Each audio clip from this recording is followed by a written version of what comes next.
If you volunteer, you get basically 14 bucks an hour to read a book. You have to do a training video. If you're interested, there's a sign-up sheet. There are two sign-up sheets in the back. One says Lake Host, the other one says Swanzey Lake Protective Association. If you're interested in volunteering, if you could put down your name, phone number, and email address, Nancy Carlson, who is our point person for that, will get back to you and fill you in. Okay. And the other thing has to do, third item has to do with the Swanzey Lake Protective Association Board, and Kathy will say something about that.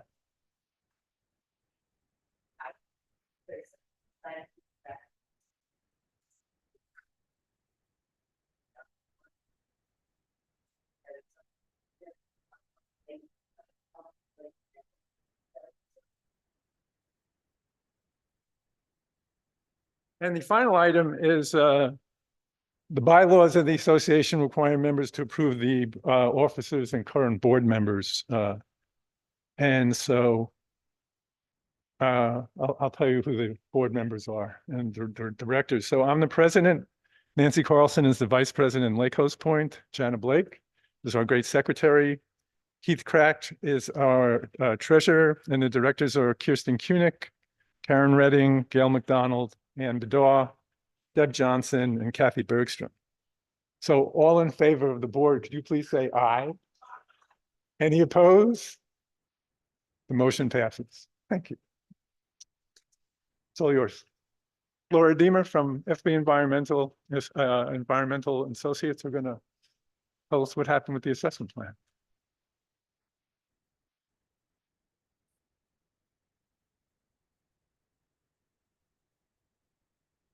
Good morning. I am not Laura Deemer, but I'm going to introduce Laura after a couple of brief remarks. My name is Jason Cooper. I'm a planner at the Southwest Region Planning Commission.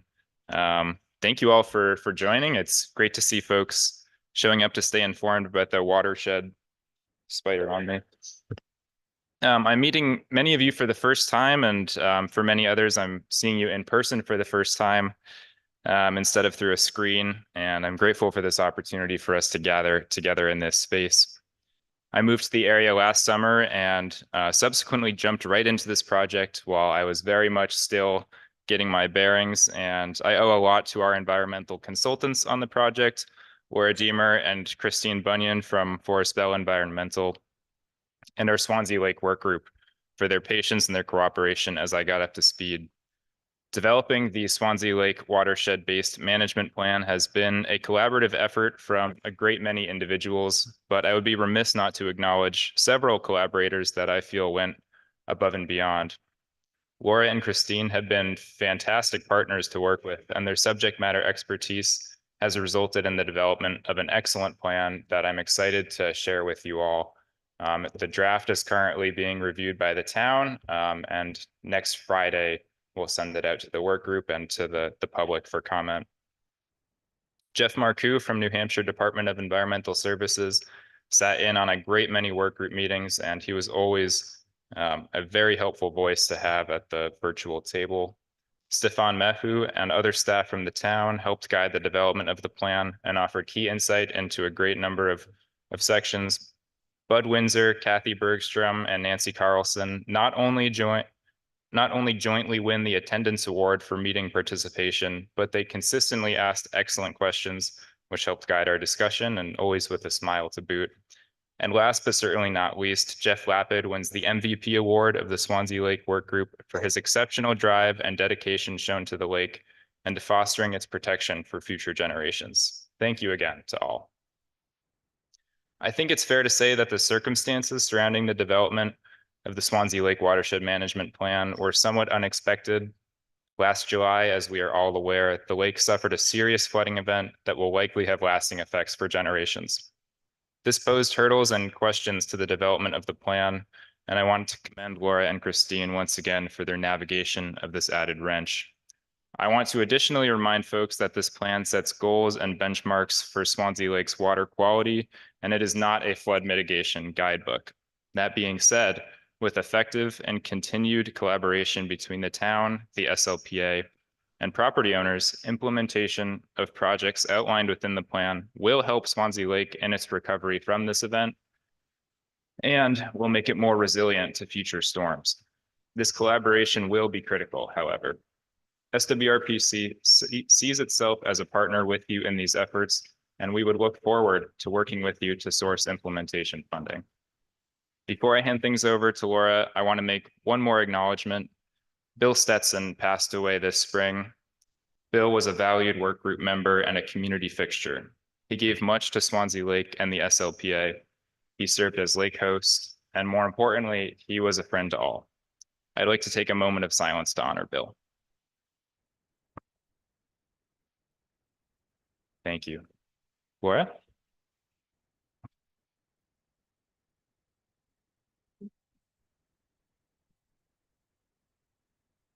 Great, thanks. So as Jason said, this is the final public presentation for the Swanzey Lake Watershed Management Plan. I'm Laura, as you all know, so I'm a certified lake manager.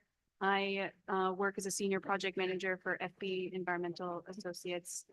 Our office that I work out of is Dover, New Hampshire. So for the past 18 months, we've been developing a watershed management plan for Swanzey Lake. And so what you're seeing here, you can kind of think of that planning cycle as, you know, a cycle. You know, when we started this project, we were building public support. We were establishing the committee. We were starting to engage with stakeholders. And then we quickly moved into field surveys last summer into fall. And where we completed an inventory of the watershed. We ran some models. We completed a water quality analysis to try to define some of the problems and the issues that you're starting to deal with. And that effort helped to inform. Can people not hear me well? Is this any better? Thanks. I'm a little shorter than the last two that were up here. Thank you.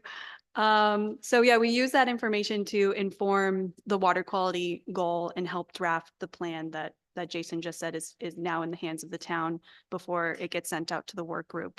And once we get comments back, we'll be finalizing the plan, which is the part of the cycle that I have outlined here in yellow. Once we have the plan finalized, then that opens up the door for federal funding. So through this, the state administers the funds. There is just one particular grant that I'll highlight here that's used quite frequently, but it's Clean Water Act Section 319 funds. Those pre-proposals will be due mid-September, so in a couple months. So Jason will be coordinating with Jeff and others through the association if you want to try to get in on this grant round cycle. So yeah, all very exciting. And generally this planning cycle, we try to do on a 10-year basis. That's what we've defined the time frame for this plan, with the thought being that after 10 years, you should really start this cycle over again. You should be re-engaging stakeholders and the committee, taking a look back through the watershed, reevaluating the things that were originally identified to see how much progress you've made. And maybe there's new issues that have come up, you know, 10 years from now, and just reassessing those goals and how successful you've been. So the map that you see up here is just a general base map of Swanzey Lake that you're all familiar with. The lake itself is just over 100 acres. The watershed itself is about 8 times that size, 874 acres. You're about 55 ish feet max depth. And because of the watershed size and how much water is coming in, Swanzey Lake is flushing about 1 to 1.5 times each year. So that means the full volume of the lake is flushing out at least once a year, if not up to sometimes 1.5, depending on how much rain you're getting.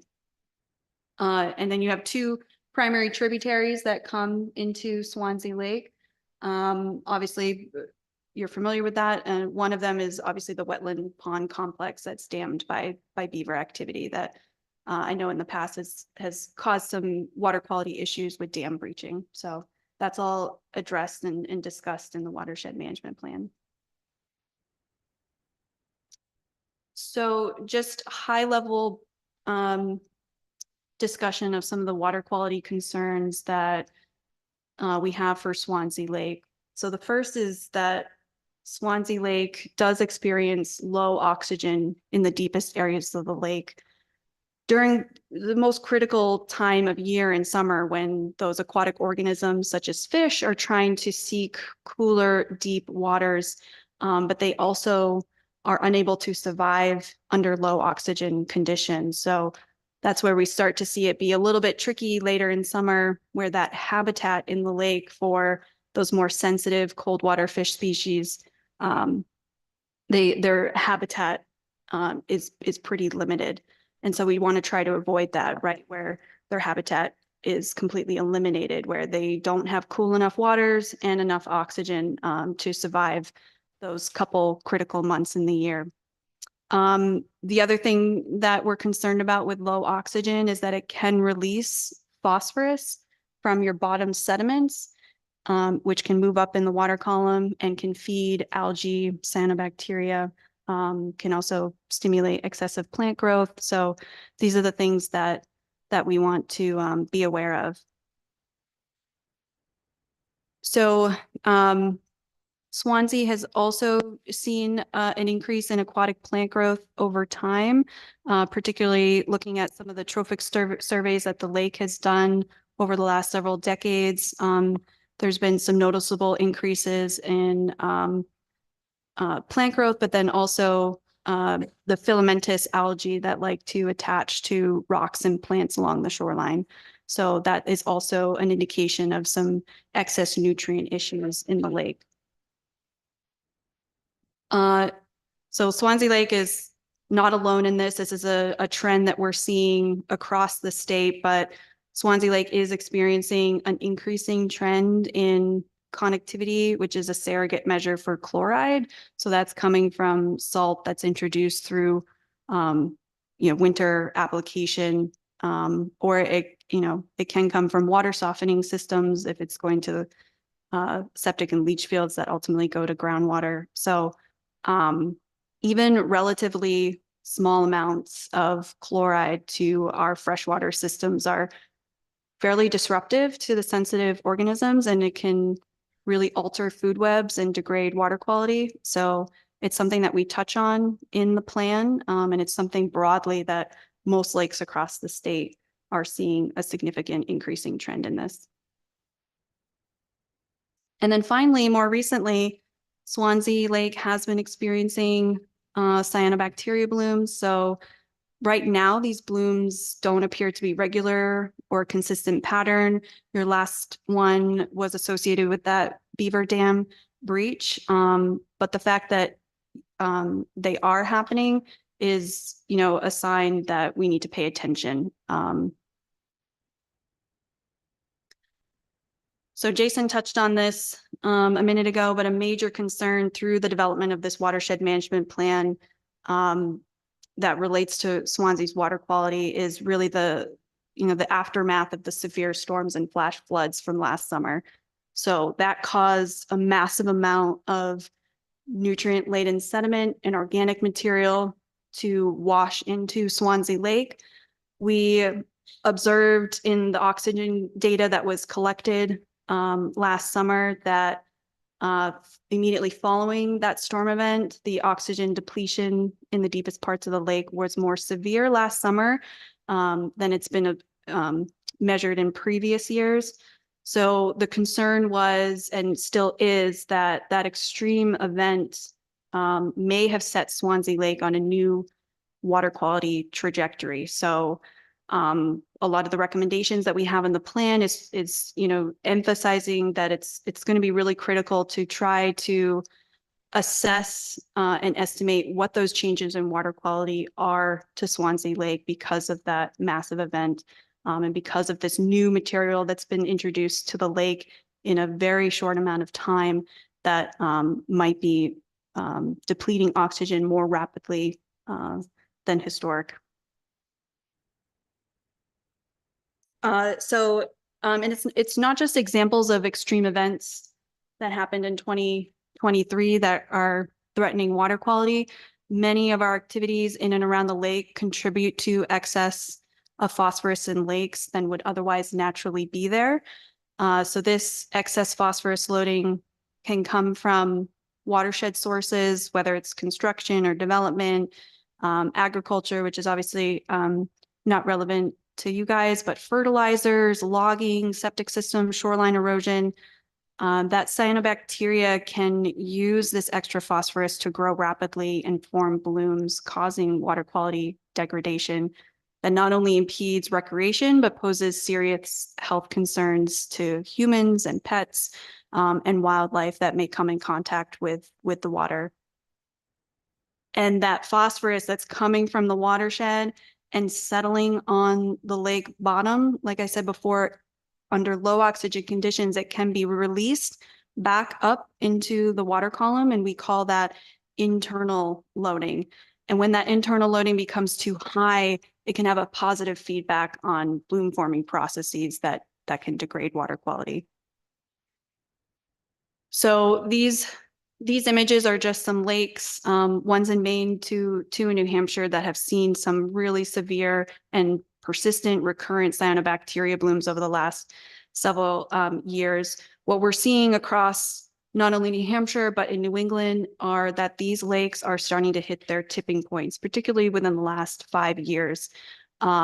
Each of these lakes that you see up here, and these are just a few examples, they experienced relatively good water quality up until their first major bloom year. And then they've suffered recurrent cyanobacteria blooms every year since then, where a huge portion of their recreational period in the summer was off limits for any water contact activities. So a lot of this is, our activities on the landscape are introducing these nutrients, but then climate change is sort of compounding that and exacerbating that effect on our lakes. We really right now are in a new era with enhanced effects of climate change. Our lakes are changing at a rapid pace as temperatures warm, seasonal precipitation becomes less predictable, more erratic, and this gives potentially toxic cyanobacteria blooms the opportunity to become more frequent, even in our good quality, low nutrient lakes. So what this means is that keeping the status quo with watershed development is really no longer sustainable. Our lakes are hitting their tipping points. They're no longer able to assimilate the additional nutrients that we're adding to them without dire consequences. And if that doesn't convince you, with any sort of water quality decline, whether it's cyanobacteria blooms, whether it's invasive aquatic plants, there are numbers of studies out there that show clear correlations with subsequent water quality decline, property value decline with water quality decline. So that just means less tax revenue for the town, less value for sellers, and if you have people that are coming to rent your homes on the lake, they might not want to rent that if there's less if the water quality isn't good enough. So that just means less people coming to the area and less economic value all around. So Jeff was able to quantify the Swanzey lakefront property tax revenue that's generated, which is about $637,000 annually, just Swanzey lakefront property taxes. So the studies out there show that water quality decline can reduce property value anywhere as low as 5%, but upwards of 40%. So if we take like a conservative 20%, that could mean at least $127,000 less in tax revenue to the town because of that. And I think the most important point to make with all of that is I want to emphasize that it's far more cost effective to invest in preventative measures now than to pay for restoration in the future. To wait till you hit that tipping point and then you're in restoration mode and not, protection, preservation mode. Every effort that you spend now, every dollar you spend is going to go way farther than when you hit that tipping point and you're trying to reverse the clock. So just to get into some of the things that went into the watershed management plan, we did quantify the amount of phosphorus to the lake through a modeling exercise. So some of the sources of phosphorus to lake systems typically include internal loading, like I mentioned before, where phosphorus in bottom sediments are released to the water under low oxygen conditions. We have watershed runoff from different types of land use. We have phosphorus that can also be blown in as atmospheric dust, septic systems in groundwater flow, and waterfowl depositing their waste directly.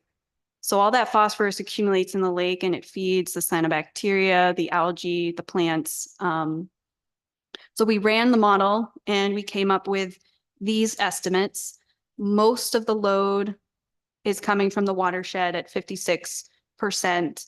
The second highest source is coming from internal loading at 17%, followed very closely by septic systems at 16%. And then atmospheric and waterfowl are relatively minor. So, the management efforts that we're focusing on in the watershed management plan are really the watershed and shorefront development, trying to implement strategies on existing development and also think about what future development might look like and reducing the impact from that. And then also keeping in mind the internal load at 17% is something to certainly keep an eye on. And I also want to emphasize that 17% estimate largely came from data prior to last year's extreme storm event. So we've been talking with the association and the town to, think about trying to collect some more data this year or next year to reassess that value. Are you really at 17% or is that value higher now? Another thing that we did was a build out analysis. So while existing development is a significant source of phosphorus to Swanzey Lake, so is the threat of future development if it's not done in the most thoughtful way in regards to water quality. So we modeled the potential impact to water quality from future development, which I'll give results in the next slide. So with the build out analysis, we're really looking at the full build out potential. And so the full build out is just this theoretical future condition that would represent a period of time when all the land that can be developed in the watershed is developed according to your current ordinance and land use regulations that you have now. So when we are putting information into the model, we are accounting for existing buildings, conserved land, water wetlands, hydric soil, steep slopes. We look at where you can't build, where it's already been built on, or the environmental conditions don't allow further building. And then the current zonings, we have to take into account setback distances from water features or property boundaries. And that all gets put into this model. And it lets us know how many more buildings could be built in the watershed and where they would likely occur. So the map that you see here is showing in the pink, shows you the buildable area in the watershed. It's all in one color because there's actually only one zone in the watershed, rural agricultural district. And that represents about 48% of the watershed, or 472 buildable acres. So results from that, we identified 86 existing primary structures in the watershed. This doesn't account for accessory buildings, and those are shown as black dots on the map. The model predicted potentially another 105 new buildings could be added to the watershed, and those are shown as red dots on the map. And we looked at, we're able to do what we call, it's called a time scope analysis in the model. What we do is we like to look at historically for the town, which again might not be specific to around Swanzey, but we only have the US Census data available for us. We look back 20, 30, and 50 years growth rates for the town, and we project that forward under those three scenarios to say, okay, how fast could those 105 new buildings be built? The 50-year compound growth rate was the fastest growth rate. So it was suggesting by the end of the century, theoretically, those buildings could occur. Of course, please, this is a planning level exercise, right? There's so many variables that go into growth, and that's assuming that ordinances don't change at all, which is obviously not a realistic assumption. Of course, they're going to change over time. This is really just a planning tool that the towns can use to evaluate whether they need to look at some of their ordinances. Is this how we want the watershed to be built out? Should we make adjustments to protect water quality? And then we were able to take that information and plug it into the water quality model to say, how would 105 new buildings in the watershed affect the water quality of Swanzey Lake? And obviously it would increase the phosphorus load to the lake.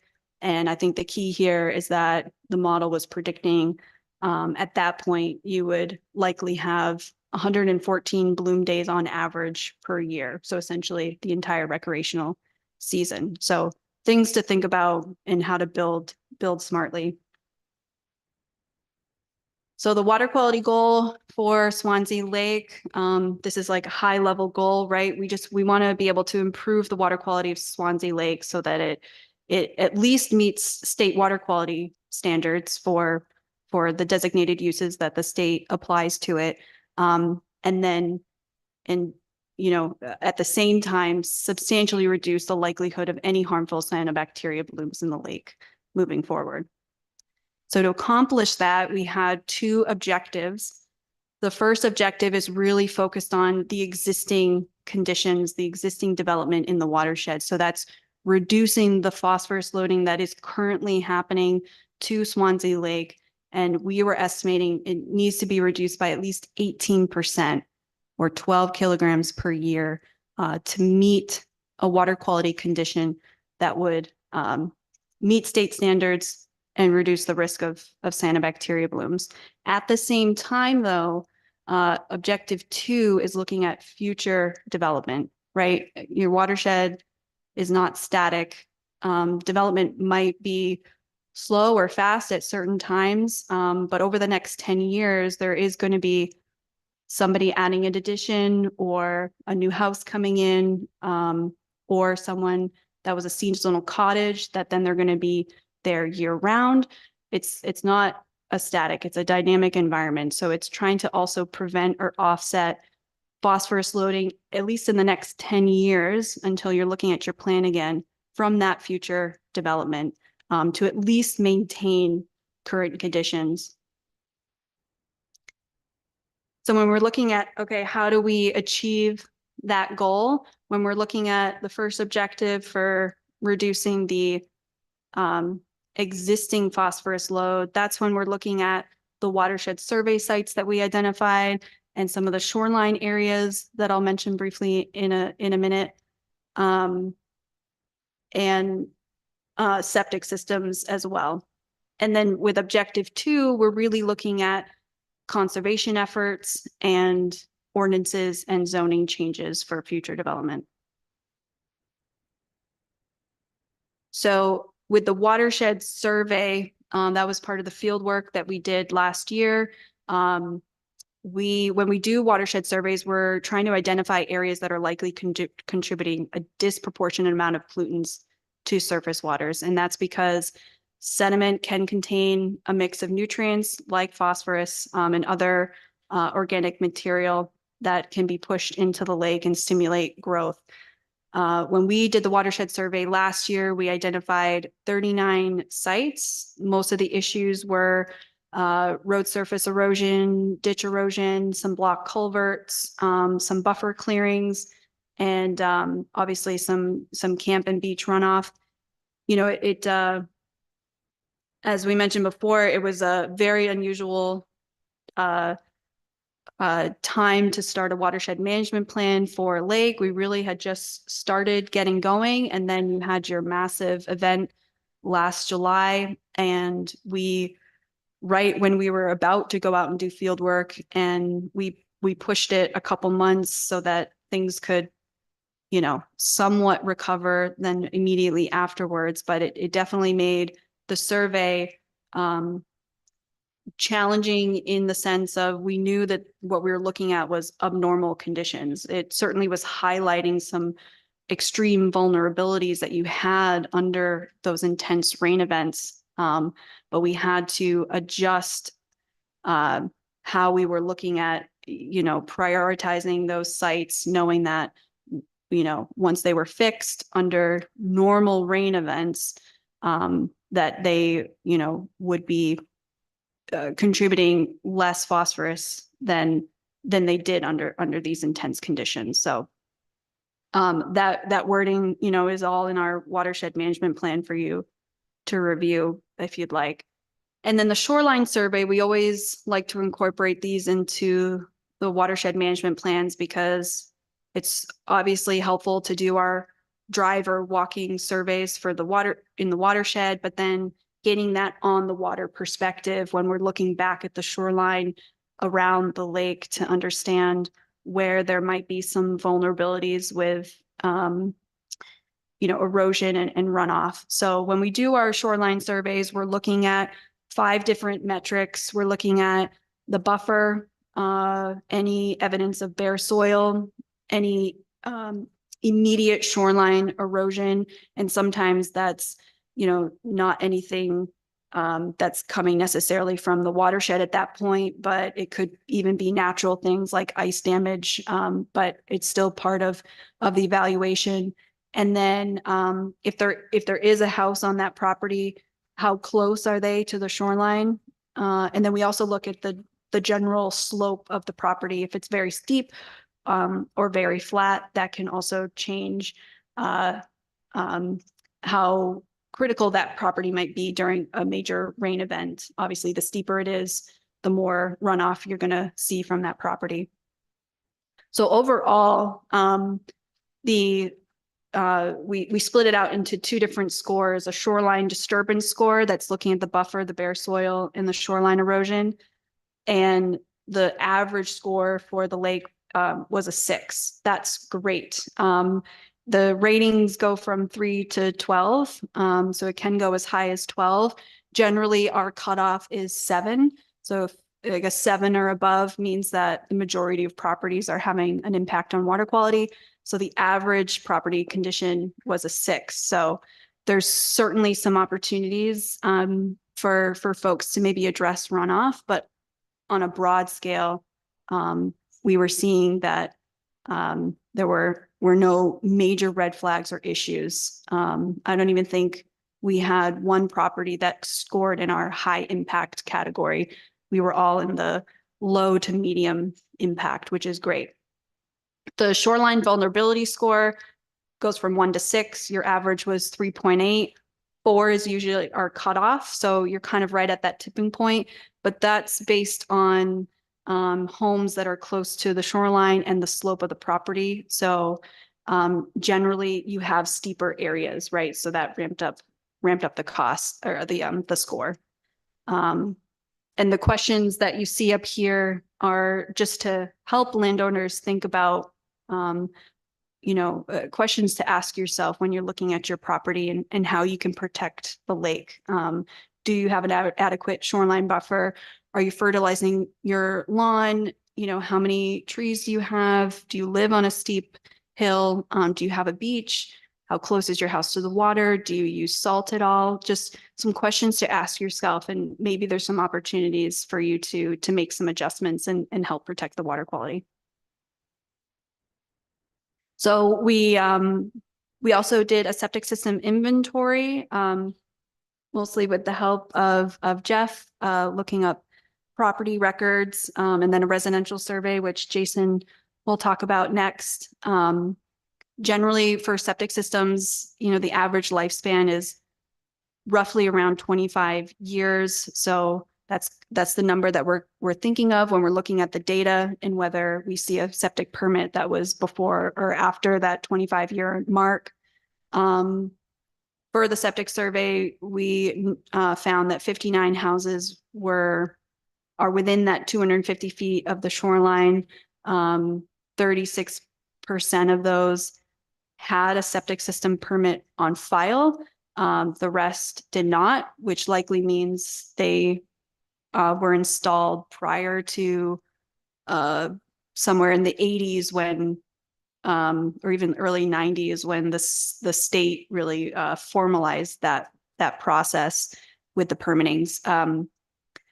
And so the ones that we did have septic system permits on, a little over half of those had septic systems newer than 25 years, which is great. 5% were installed prior to 1996. So, and just to reiterate again that with the modeling exercise, we're estimating that about 16% of the total phosphorus going into the lake is coming from septic systems. So it is an important topic to keep at the top of the mind on how we can work together to support people in maintaining their systems appropriately, getting them pumped out. But I'll go over that in just a few slides, but I'll hand it over to Jason since SWRCP led the residential survey.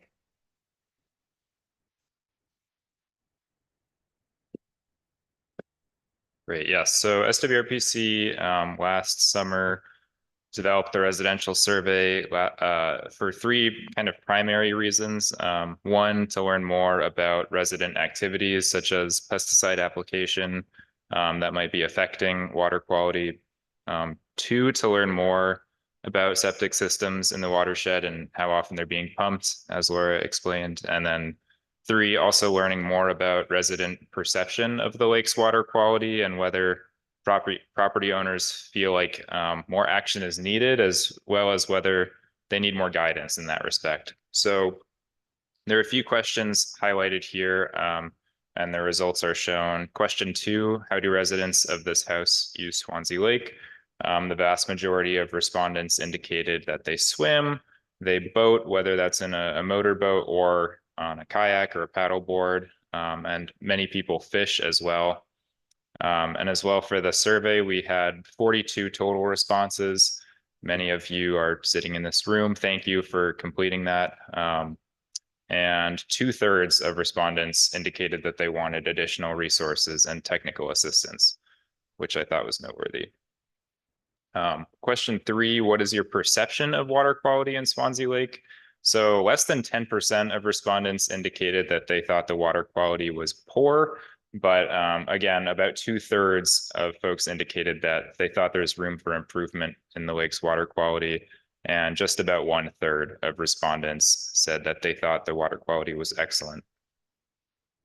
As far as the septic, kind of the septics questions, question 10, how old is the system? Or I guess this relates to more than just septics, but 90% of respondents indicated that they have septic systems. 10% said they have holding tanks, and thankfully 85% of respondents indicated that their systems have been pumped within the last 5 years. And again, most of these systems are within 40 years old, but about 10% might be older than 40 years. And question 11, again, how often is your system pumped out? Almost everybody is saying that within 5 years, they're getting their systems pumped. Again, kind of going back to the property owner behavior, Question 14 was asking what kind of treatments you use on your property. So about 50% of respondents indicated that they don't use any kind of fertilizer, nuisance weed control, insect control. But a good portion of respondents said that they do use some kind of pest control. That's a little less than 40% indicated that they do. And then about 15% and 10% respectively shared that they use either fertilizer or some other kind of weed control. And very few respondents indicated that they use road salt on their property. Back to you, Laura.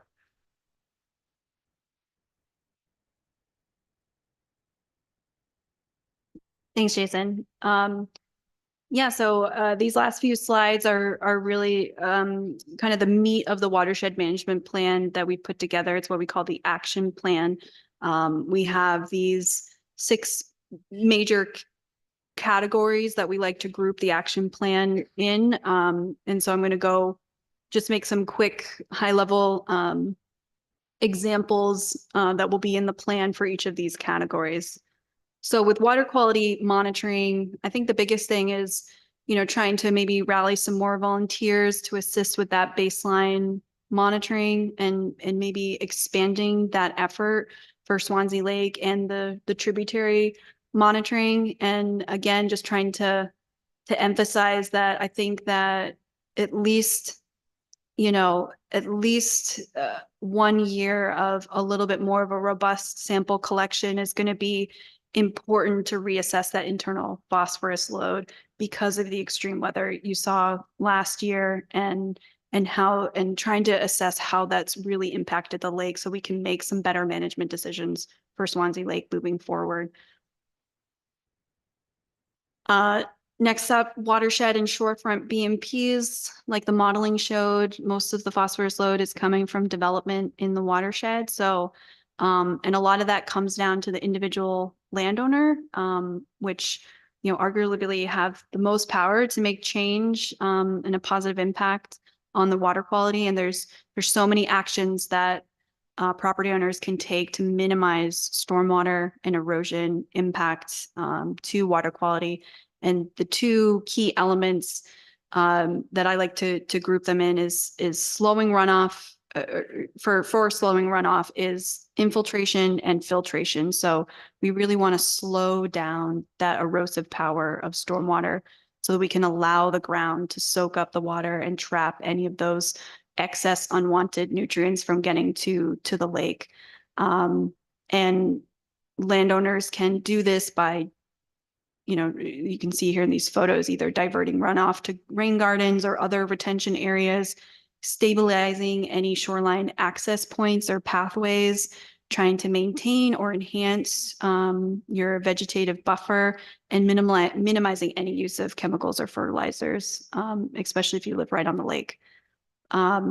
There's so many resources available to you, and which it sounds like there's some resources in the back for you to take home. That's great. You can go online either through the state with DES or UNH Extension.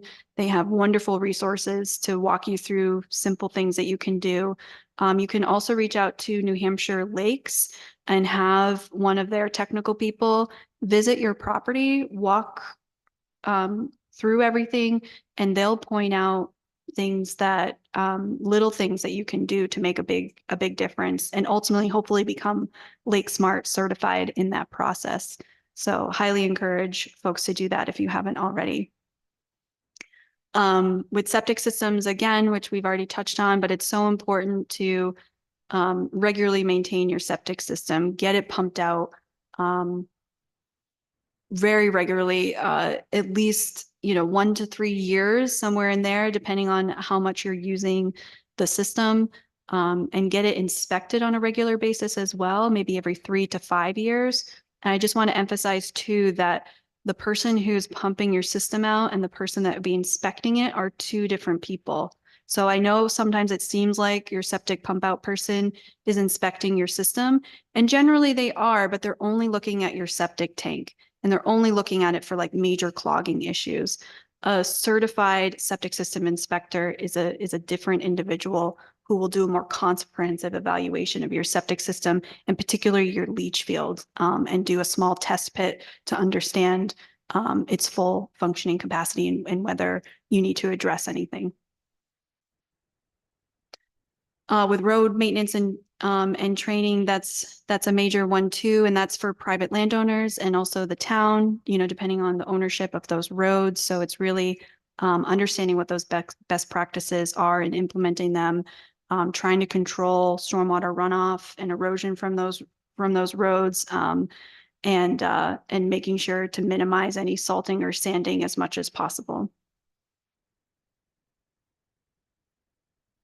And this municipal planning and conservation. So obviously this is geared towards the town, but conservation can be anyone. So, you know, we made some preliminary recommendations in the plan for updating ordinances and setbacks and other things related to that with a water quality protection focus. So it's, you know, something that SWR PC will likely be talking to the town a little bit more about what those recommendations actually mean, and maybe the town can start making some headway in updating those ordinances. And then obviously land conservation is the biggest thing you can do to protect the lake long term. If there's a chunk of land, especially a high value habitat, or an area that maybe has a high development potential, but it's completely forested now, getting those parcels under conservation long-term is your biggest bang for the buck with protecting water quality for your lake. And then this is my last slide. Education and outreach is huge, right? I mean, this is part of what we're all doing here today, bringing that awareness and education to as many people as possible. So, you know, encourage you to share what you've learned with your neighbors and really help each other out, because you're all part of this community, and, you know, you all have the same goal of trying to protect Swanzey Lake and all the beautiful natural resources that are surrounding it. So I thank you so much for letting us speak today, and I'm happy to answer any questions.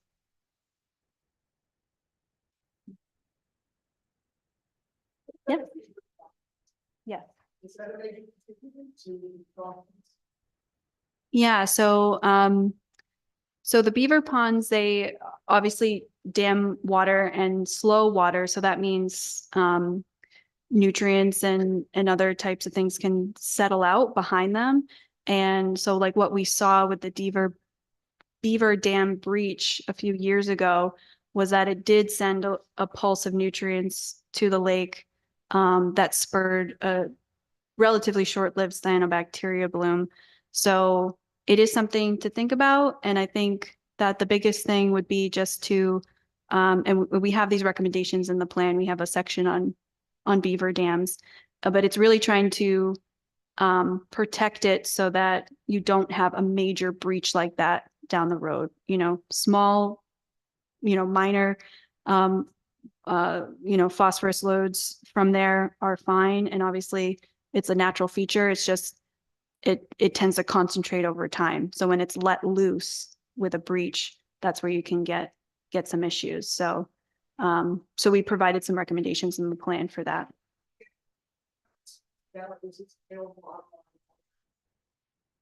So the draft watershed management plan is in the hands of the town right now. They have one more week to get comments back to us, and then it'll go out to the working group, and then Jeff will likely send it to the rest of the association. Yeah. Oh.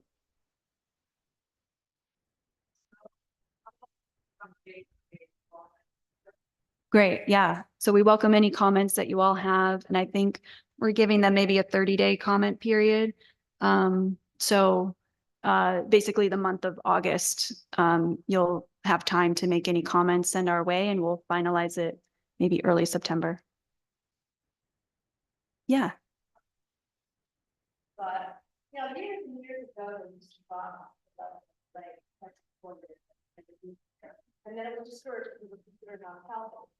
And I'm just thinking, we have all this extra sediment down there, when the lake is lower, is there a way to remove some of that extra sediment that's harboring the plants that we really don't want down there, you know, the additional ones Mm. that have contributed to by the storm all that contribute to it, or you really just have to do other things than that. Yeah, that's a great question.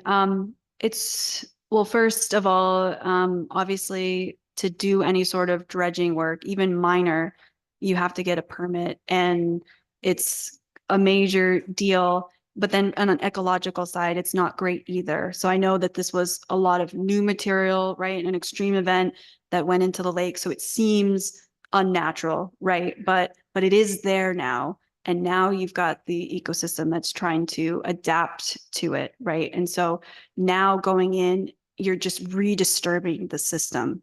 And so when you're going in and you're scooping out that excess material, you're going to be stirring up things again. You're going to be making the water turbid again, even if it's temporarily, and reintroducing nutrients that you're obviously trying to get rid of by dredging. So it is a tricky balance. So the thought is like, let it be, right? And then we can look at some management actions. Dredging is a management action in some cases. I really haven't seen it in New Hampshire lakes. And it's not something that I go to right away. And it also depends on the size of the water body. And I think Swanzey would kind of be borderline, maybe too big for an operation like that. So.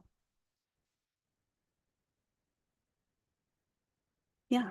I thought you said that you surveyed, or studied a few different properties on the lake for their water. Did you contact the owners and did that, and did you get the results for them? What you found? So the shoreline survey that we did was by boat, and we surveyed every property. So we're about maybe 50 to 100 feet from the shoreline, and we just did a complete circle around the lake. Yeah, everybody got this, obviously it's a quantitative score, but it's really based on qualitative assessment by the surveyor. So all that data is available. And the map will be in the plan. If you want to see your individual property, I'm sure that you can reach out to the association. I know that's been a discussion with the working group in the past. I think it can be really helpful information. But we also want to be sensitive to people's privacy. So it's not something that we disseminate on a map lot number basis so everyone can see everyone's score.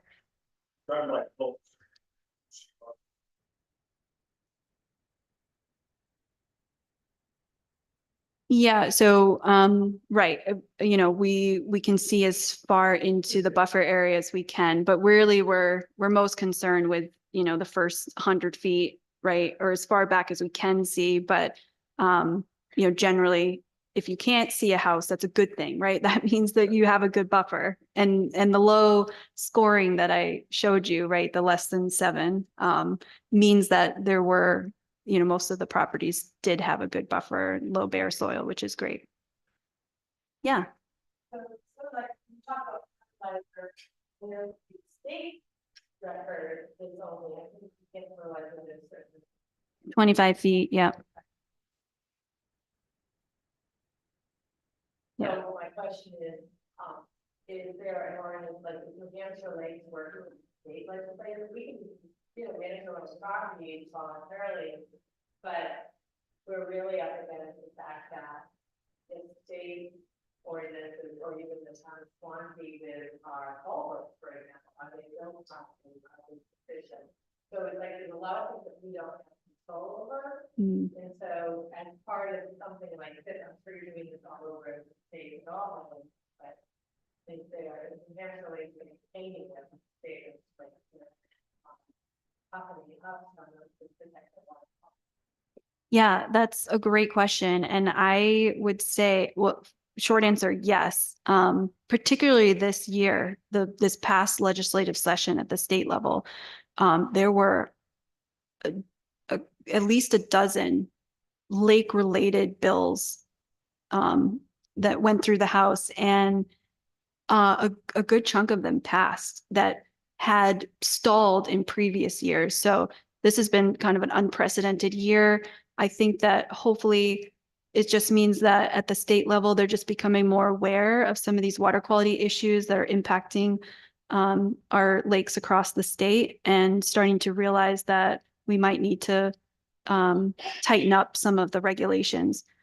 That said, though, it's wonderful to have things on the books, but it's another thing to enforce and regulate it. And so I think that that is the major issue right now at the state level and the town level, right? That there's just not enough resources to actually follow up and make sure that people are following these regulations. So unfortunately, it tends to become a tattling situation, right? Where a neighbor doesn't want to be in that position. You don't want to, rat out your neighbors, but that tends to be how some of the, the medium and bigger issues tend to be addressed. Is someone is on a lake and they see something that doesn't look right and they call the state, and the state's able to respond. But that's only if someone calls. More often than not, someone might see it, but then carry on and not contact anyone. So that's the biggest issue, is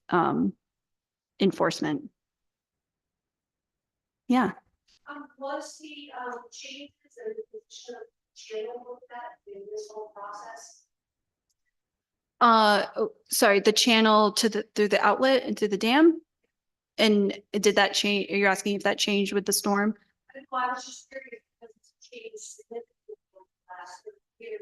Mhm. Half of it. Mm-hmm. And right, condition where it's getting to, where it's flowing off as well, the accumulation of sand and debris and all of that down there, and is that having an effect on what's going on with the condition of the lake? Yeah, so obviously it's all interconnected, right? So obviously there's some sedimentation and infill that's starting to happen on that southern part of the lake, which is obviously where the lake is draining through and out through the dam. So yeah, it seems like over time you're starting to get a little bit more shallow in there, and certainly with last year's event. So I think that wasn't something that we did a intensive field of investigation for, but I think that certainly needs to be looked at in the future, having like a hydraulic engineer or a fluvial geomorphologist to look at the way that currents and water movement are occurring on the lake at throughout the year, and how that's moving sediment over time, and where there's opportunities for us to stabilize the shoreline and maybe some of the major watershed areas that are contributing to this infill, but then also the movement of sediment within the lake, that's already there. Yeah, so obviously it's like we're just talking that it's already there, right? So the DES needs to see action, that you've surveyed the area for alternative solutions, and also that you've identified all the sources that are contributing to that sedimentation. If down the road you were looking at possibly dredging that channel area to improve navigation. So that would be kind of a larger scale engineering effort. But it's not a direct recommendation that we had in the plan, but it's certainly something that I could add in as a recommendation. State or the town step in when that waterway now supposed to non-existent. Mm. Curiosity. Yeah, great question that I don't have a direct answer. Oh yeah, Kathy.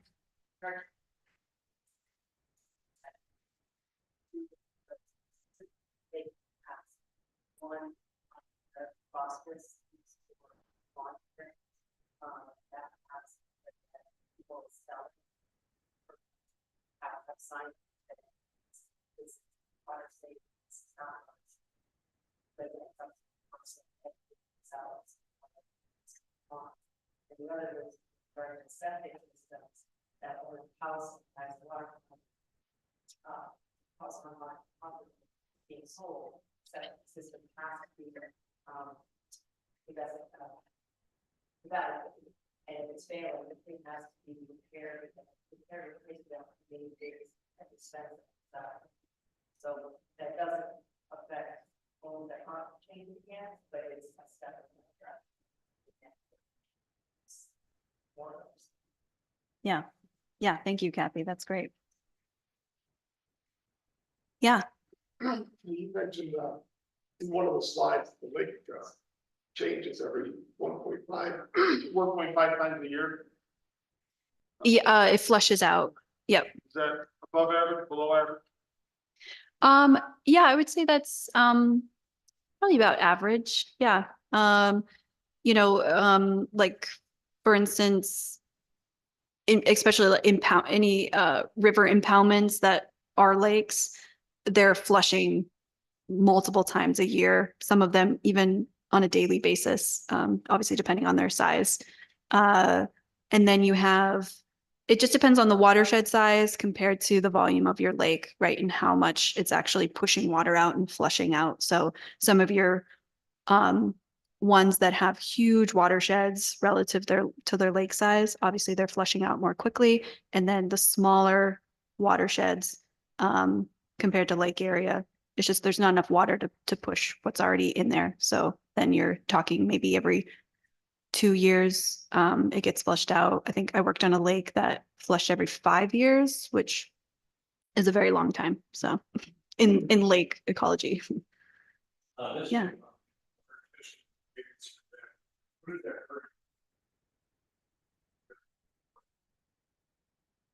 The water test was done 3 times. Yes. As far as water, so, static or water or the surface level that pushing volume through. Yeah, that's a great question. So most of our lakes, including Swanzey Lake, is what we call a dimictic lake. Di meaning two and mictic meaning mixing. So it mixes twice a year. So it's not mixing in the summertime. So in the summertime, you've got obviously warm air that's warming the surface of the water. And as you know, it gets colder, deeper down. Well, water physics, right? So warmer water stays on top, cooler water stays on bottom because it's denser. And when you create that temperature gradient, it takes a tremendous amount of energy to bring that cold water up and mix the lake. So what happens, as we go into the fall, the air temperatures get cooler and cooler and cooler, and that starts to cool the surface layer so that it gets closer in temperature to the bottom, to the point where most likely in November, you'll have what we call a fall turnover. So your entire lake will mix or turn over so that it mixes completely from top to bottom. And you'll see that when you do dissolved oxygen and temperature profiles, it'll go from, a squiggly, kind of S shape to just straight up and down. So the temperature at the top and the temperature at the bottom, and even the oxygen as well, will just be a straight line down because it's the same. Yeah. Mm-hmm.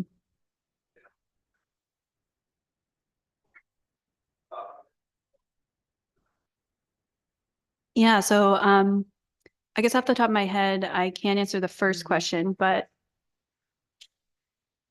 um um yeah, because obviously we drain. Oh, do you know?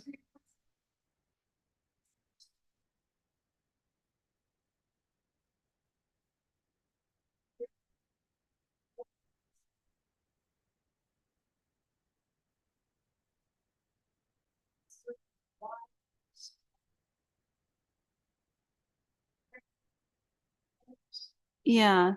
So Channel driven drop down, and it was also so that people, homeowners should have opportunities to work on the shore. Yeah. I was just gonna say, yeah. Yeah, usually if it's on a regular basis and if there's a particular, a year where you're drawing it.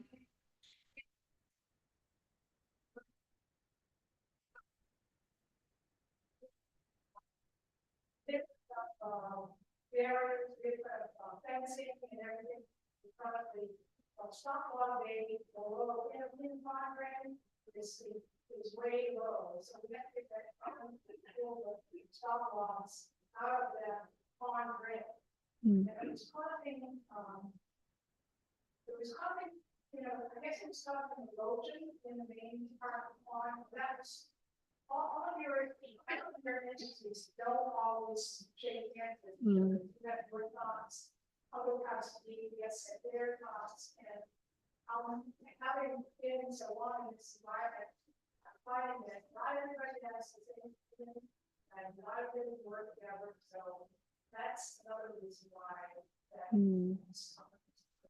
Yeah. Yeah. So most drawdowns are to give people opportunity to do any dock fixes or what have you. And but one thing too, when you do have those extreme drawdowns, there is an ecological consequence to the littoral area, the shoreline area that's now exposed to the air, so it causes desiccation, and the micro ecosystem in those areas are really not able to survive, and so that has ecological consequences down the road. So, yeah. Okay.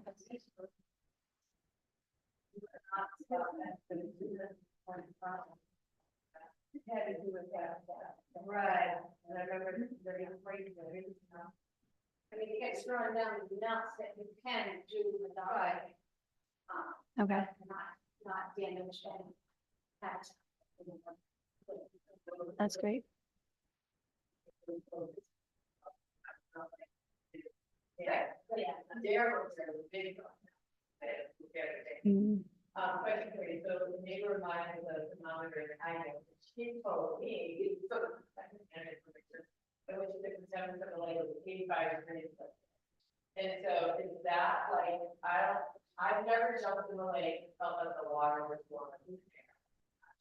Like crazy bad water. How does that a negative impact, but how does that, is everybody experiencing that? Yeah, everybody. I was just in a lake last week, and obviously during this relentless heat wave that we've had, and thankfully it seems to have broken in the last day or two.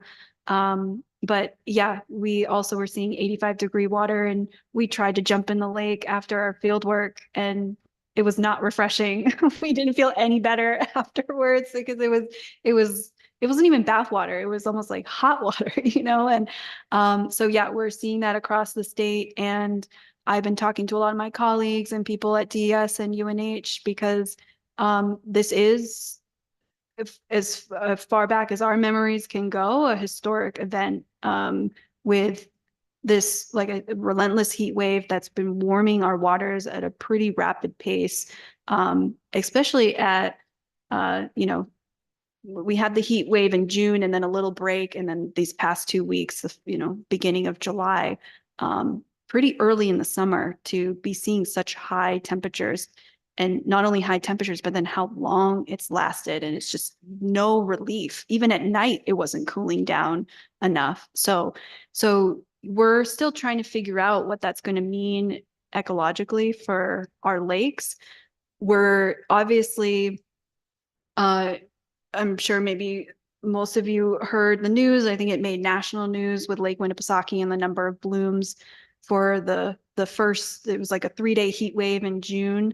That was historic, and for the cyanobacteria blooms around that lake. And then people have been asking me, okay, now with this new heat wave that's lasting a longer period of time, why aren't we seeing we're still seeing cyanobacteria blooms, but it's not, crazy. And, I don't have a definitive answer for that. But one of the ideas that I've been spitballing with is every biological creature has an optimal temperature that they function at. Cyanobacteria tends to operate at a higher temperature than the rest of your algae, but they do have a limit, right? So it may be that it is too hot for them right now and they're not able to proliferate. So there's always, that's just one factor. There's always a bunch of things that contribute, but we're still trying to work that out around the state. A lot of people are scratching their heads.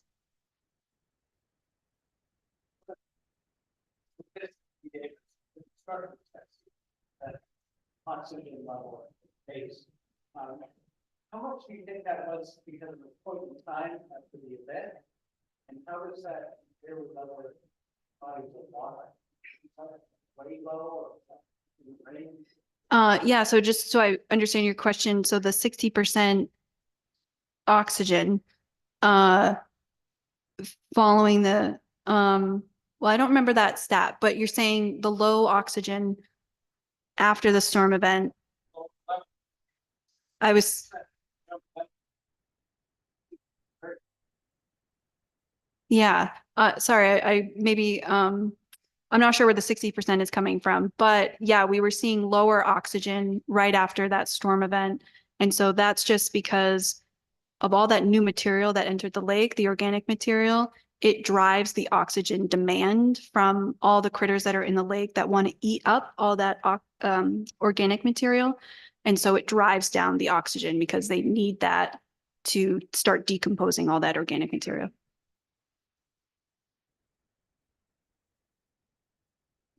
Yes. Yeah. Yep, we have profiles, and then obviously from previous years, it's just it can be a little bit tricky because there's seasonal patterns in oxygen as well, right? So yes, we have a before storm, but we also have to kind of adjust our interpretation, knowing that the seasonal trends and then layer the storm event on top of that.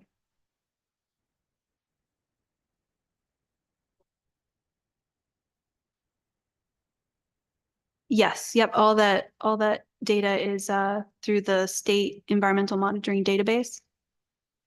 It's also shown and graphed in the watershed management plan.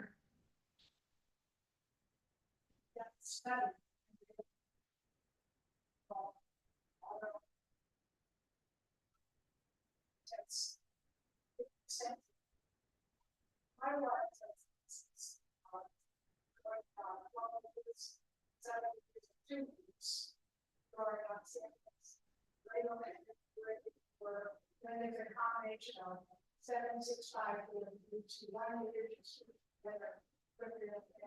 together. These are things they look for with the same in the summertime, the stuff I just don't believe on nothing, really don't have to do it. Yeah, yeah, Jeff. Joe Felici has been doing, developed options. So if you want to contact him, there's a lot of up-to-date material. And if you contact Sarah Steiner in the next yes, she will tell you how to access all the testing that Nancy is doing. It's great to do the developed option, but that's very limited. Yes, thank you, but that was the Yeah, no, so have that had an effect on fish population then? Like, I know the state stock lake for the fishermen, we're a state owned lake and it's a fishing place, not really stuff. And I haven't noticed, I didn't get big view, it's spawning in her yard. I only had one circle, you could tell where they have to make that circle. Yeah. This year, so I was wondering if it's finished work. Sundown rocks, I was gonna say, if people were fishing and there's. Call trout circles, you see the crop circle, call trout circle. Yeah. Oh, I didn't have it many. Oh, I knew it was. I know. Yeah, go ahead. Hi, Linda. This is great. We have a big turnout. It looks like the majority of people are from Swanzey Lake. Thank you for coming. I'm not a public speaker, but 1,000 things go through my head on this presentation. One of them is, of many of these ideas, is I took a picture of the slide up there, and we are in a new era with the enhanced effect on climate change. And then the next, it says model results. This is great that we have all of this input.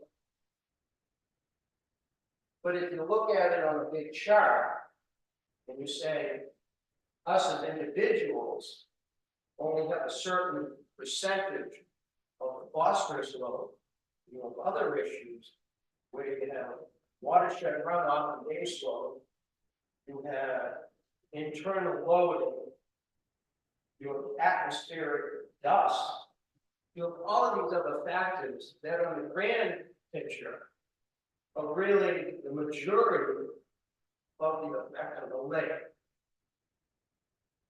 Am I not understanding that correctly? Right, so the watershed runoff source, that was the majority, I believe 56%.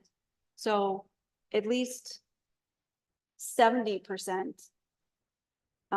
is coming from the developed portions of the watershed. So the forested areas, they do contribute small amounts of nutrients, but it's relatively minor. And generally, the rule of thumb is about 10 times the amount of phosphorus comes off of developed. You know, if you have the same plot of land that's developed with a house and lawn and driveway, it's about 10 times more phosphorus coming off that individual plot on an annual basis than if you had a completely forested plot. So I think I understand where you're coming from, that it does seem like a huge problem, right? And it's like a little overwhelming at times. And you're right, a lot of that is out of our control, right? So the whole point of the watershed management plan is trying to focus on the things that we can control. What can we do on our individual properties and in the watershed to reduce that load? Because the things like cyanobacteria or the plants, right, they're feeding on that excess phosphorus. So if we can do our part to reduce our contribution to that, which is the majority of the phosphorus load, to the lake. Majority of the phosphorus load? Yes, Part? I 100% And is can say that. When you say that, is that in the watershed community? That's what I think, I understand what you're saying. Right, I'm trying to look at the bigger picture, here. It's all great to have all of these details and about, fertilizer and so forth. So when you showed the map, you showed the lake, which is predominantly us people sitting in the middle. But there's 435 acres in the watershed that are beyond us people that are sitting in this room. So I think if I understand what Sky's saying, they should be part of this conversation as well, because we're being affected by that whole 435 acres that are beyond us in other parts of Swanzey, right? Is that what you're saying? That's It's not just- one example, I it's didn't not look at it just us. that way, but I'm just looking at the bigger picture.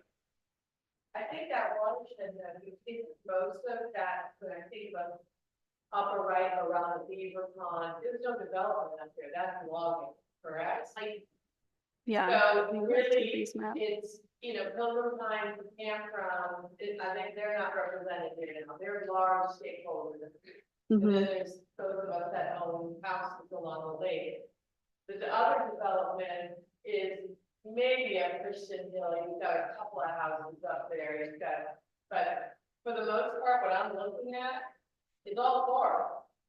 I don't know, going off to the right by the Beaver, is that a road? That's a tricky road, because I don't know a road that can go to the Beaver Pond. That's a tributary that goes through the beaver pond, Okay. and then, yeah, the color on this And you're is a little off, but that goes off, which is right on the west east shore. That's how the hill, and that's where the development is.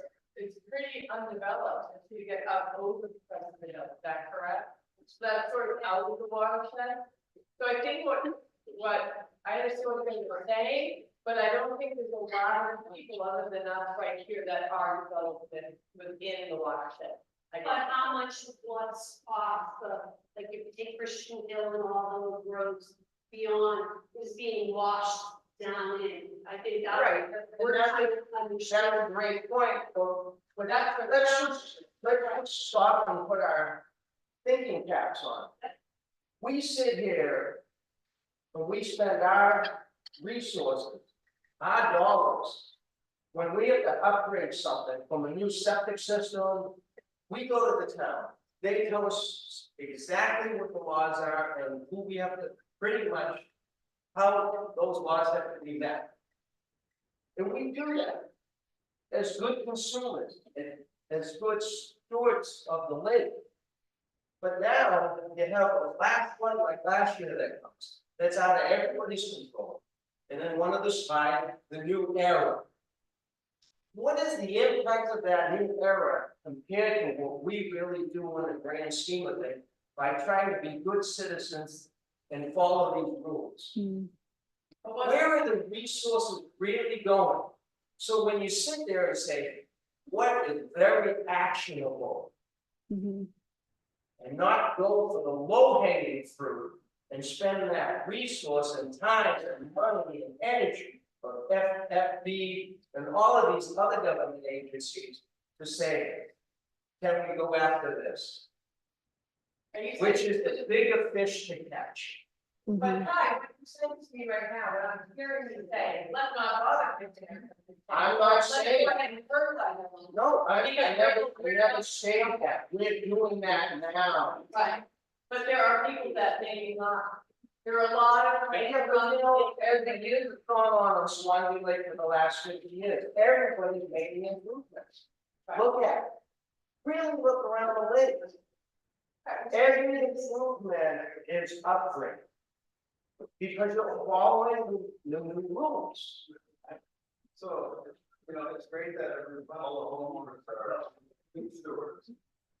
And we can contribute a certain percentage, the quality of the lake, by what does the state and what does the town do, how much can they contribute? That's what I was trying to say, is that where is it? So I think that's not Right, so that's really where, when you look. You wanna know what the town is doing? You guys know the town. You know the town.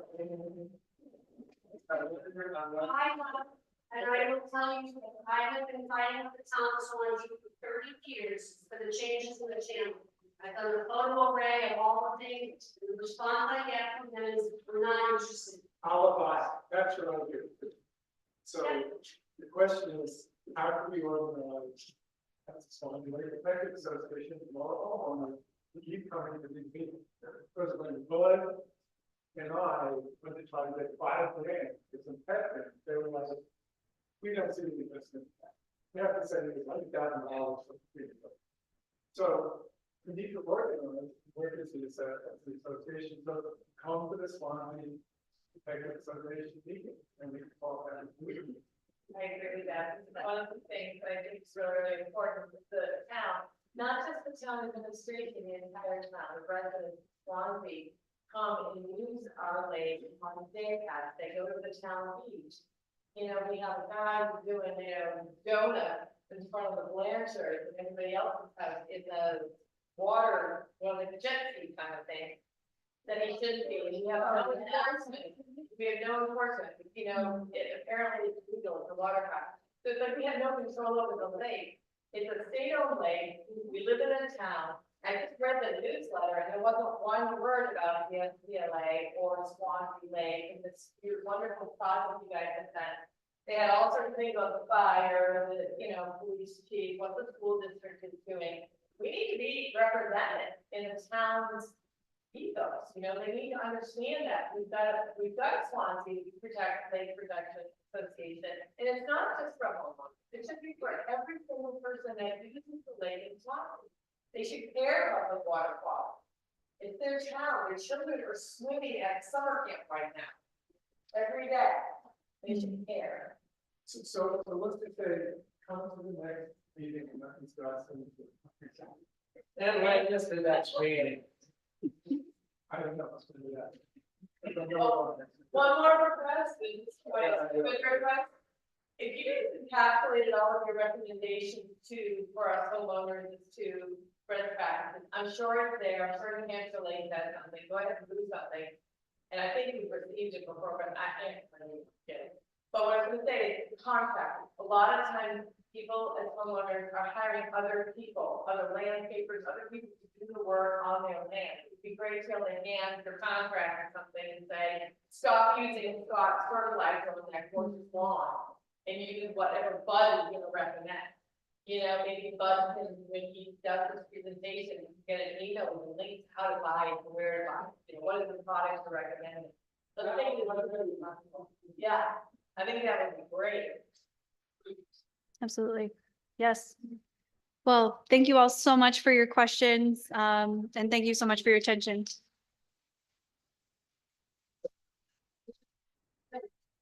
That's how it's done.